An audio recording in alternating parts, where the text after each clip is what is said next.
ارے کسی قصبے سے، کسی دیہات سے کوئی ایک چھوٹے خاندان کا طالب علم آ کر کے بس گیا ہوتا تو سمجھ میں آتی بات کہ گھر بار کچھ نہیں ہے، کھانے پینے کی کمی تھی، نکل گیا تھا۔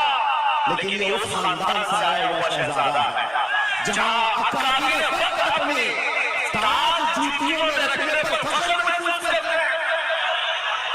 مخدوم اشرف سمنانی کسی چھپے ہوئے شہزادے کا نام نہیں ہے، ہندوستان کی مانگ کا نام ہے۔ مانگ نہ ہو تو کوئی خوبصورتی نہیں ہے۔ محبوب سمنانی، شاہ سمنا، اس آستانے کا یہ شہزادہ سید اشرف، رئیس اشرف۔ آپ کو ایسا لگ رہا ہوگا کہ ان کی فضیلت میں بیان کرنے کے کھڑا ہوں، عام طور پر میری عادت نہیں ہے، لیکن میں حقیقت بولنے کا ہمیشہ عادی ہوں۔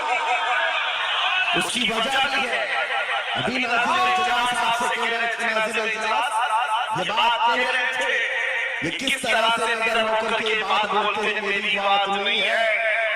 آپ ممبئی چل کر کے دیکھیں، موئن المجھائی جس وقت چاہے، جس معاملے پر چاہے کھل کر کے بولتے ہیں، یا اگر میں بولتا ہوں بات سے بیچنی ہے میرے عزیزوں، حق بولنے کے لیے خون صاف ہونا چاہیے اور ماں باپ اچھے ہونے چاہیے۔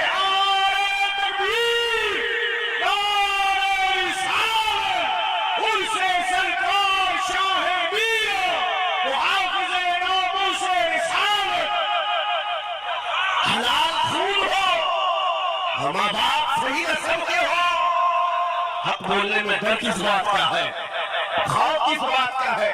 میں بات اس لیے کہہ رہا ہوں، کوئی اگر کسی دیہات سے، کسی جگہ سے نکل کر کے آیا ہوا ہوتا، حالات کا مارا ہوا ہوتا اور آ کر کے کسی جنگل میں کوئی گھر بنانے کی کوشش کر رہا ہوتا تو تم یہ کہتے بنگلہ دیش سے آیا ہے بیچارہ، برما سے آیا ہوا ہے بیچارہ، یہ اس آستانے سے آیا ہے جہاں وقت کے بادشاہ بھی اپنی نسبت پر فخر کرتے ہیں۔ شاہ سمنا کا سید رئیس اشرف کو کیا کمی تھی؟ کیا ماں باپ کمزور تھے؟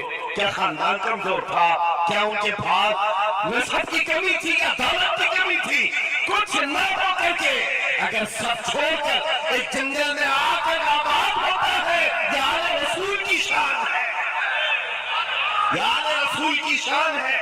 اس لیے میں آپ کو بلا مبالغہ بات کہہ رہا ہوں، مجھے فخر ہے اس بات کے لیے کیونکہ میرے باپ نے بچپن سے ہمیں 3 چیزیں سکھائی ہے جو رسول پاک کی حدیث ہے۔ میرے آقا نے فرمایا علموا اولادکم 3 خصال، حب نبیکم وحب اہل بیتہ وتلاوت القرآن۔ میرے آقا نے فرمایا اپنے بچوں کو 3 باتیں سکھا کر کے جانا۔ نمبر 1 اپنے نبی کی محبت سکھاؤ، نمبر 2 نبی کی اہل بیت کی محبت سکھاؤ، اور نمبر 3 قرآن پاک سکھا کر جاؤ۔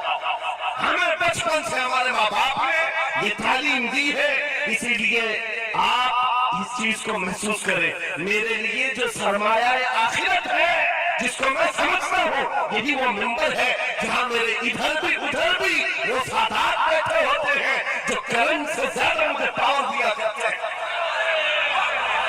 آج آپ کو کیا لگتا ہے میرے بازوؤں میں جو طاقت نظر آتی ہے، ایک ہی وجہ ہے، میرے باپ نے اہل بیت کے قدموں میں بیٹھنا سکھایا ہے، ان کا احترام سکھایا ہے، اور مجھے اس بات پر ناز ہے، ہزاروں کوششیں کر لی دنیا نے مجھے جھکانے کی، مجھے جھکنے نہیں دیتا۔ دھرم زہرا کے بچوں، تکبیر، نعرہ تکبیر، نعرہ رسالت، نعرہ حیدری، علامہ مفتی سلمان اصغری، علامہ مفتی سلمان اصغری، اور سے سرکار شاہ پیرا، لبیک لبیک لبیک یا رسول اللہ، لبیک لبیک یا رسول اللہ، لبیک لبیک لبیک یا رسول اللہ۔ میں ان چیٹروں سے کہنا چاہتا ہوں جو اپنے جماعت میں بیٹھ کر غداری کرتے ہو، اگر تمہیں اہل بیت کے چہروں پر بھی نفاق ہے، ان کی محبت میں تمہارے اندر بغض ہے، تو پھر اپنی آخرت کا سوچو، اپنی آخرت کا سوچو، کس کے پاس جاؤ گے، کس کے پاس جاؤ گے؟ آپ کو پتا ہے عمر ابن خطاب وہ امیر المومنین جس کے رعب سے کیسر و کسرا کانپتے تھے، ہزاروں نہیں لاکھوں کا لشکر ایک نام سے تھراتا تھا، لیکن وہی وقت کا خلیفہ امیر المومنین عمر ابن خطاب جس وقت منبر پر کھڑے ہو کر مسجد نبوی میں خطاب کر رہا ہے، رسول اللہ کا بیٹا ہم غریبوں کا قدوسا حسین اعظم تشریف لاتے ہیں، مسجد میں آ کر منبر پر دیکھا اور کہا میرے باپ کی منبر سے اتر جاؤ، اپنے باپ کی منبر پر جاؤ۔ یہ کس نے کہا؟ حضرت عمر نے کہا بچہ کہاں سے آ گیا؟ حضور کے انتقال کے بعد اہل بیت کا سلسلہ ختم ہوا، فوراً وقت کا خلیفہ اتر آتا ہے، امیر المومنین منبر سے نیچے آ گئے، گھٹنے زمین پر رکھا، گھٹنے زمین پر رکھا اور کہا شہزادے آپ نے بالکل سچ کہا، یہ منبر آپ کی باپ کا ہے، یہ آپ کے نانا کا ہے، میرے باپ کا کوئی منبر نہیں، عمر کے پاس جو کچھ ہے وہ آپ کے نانا کا ہے، جو کچھ بھی ہے وہ آپ کے نانا کا ہے، کھاتے ہیں ان کے گھرانے کا، بھوکتے ہیں ان کے گھرانے پر، یہ نہ مزاج فاروقی ہے نہ یہ مزاج صدیقی ہے۔ آپ کو میں بتاؤں پھر حضرت عمر نے کیا کہا، اگر شہزادے آپ اجازت دے دیں تو میں منبر پر چڑھوں۔ ان کے سامنے بولنے کی جسارت کس کی تھی؟ لیکن رسول اللہ کی آل ہمارے لیے سرمایہ آخرت ہے، یہ نبی پاک کی آل کی محبت ایمان کی علامت ہے۔ بیٹا عمر فاروق رضی اللہ تعالیٰ عنہ کا ہے، عام نہیں ہے، وہ بھی صحابی رسول ہے، صحابی رسول ہے۔ باہر کسی معاملے میں تکرار ہو گئی امام حسین کے ساتھ،